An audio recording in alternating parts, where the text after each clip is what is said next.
जय हिंद जय भारत.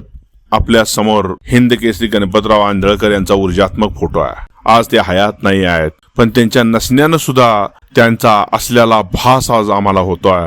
त्यांच्या सानिध्यात असताना मनाला एक वेगळीच ऊर्जा मिळायची. पाठीवरती हात ठेवायचे आणि म्हणायचे की चांगलं वागा, चांगलं राहावा. हे शब्द मी त्यांच्या तोंडून ऐकलेले आहेत. त्यांचे पट्टे मला भेटतायत. त्यांनी हिंद केसरी, महाराष्ट्र केसरी, रुस्तुमे हिंद असे अनेक नामांकित मल्ल घडवलेत. आणि याच वागानं ज्यावेळी आपल्याला सोडून गेला त्यावेळी आमच्या डोळ्यातून अश्रू सुद्धा काढण्याचं कार्य हे हिंद केसरी गणपतराव आंधळकर यांनी केलेलं आहे. माणसं निघून जातात, आयुष्य जगून जातात, पण आपले विचार सदैव लोकांच्या मध्ये ठेवून जातात. असेच विचार लोकांच्या मनामध्ये रुजवून गेलेला पैलवान जर कोण असेल तर हिंद केसरी गणपतराव आंधळकर. त्यांचे फोटो पाहत असताना साक्षात ते असलेला समोर भास झाला. जय हिंद जय भारत.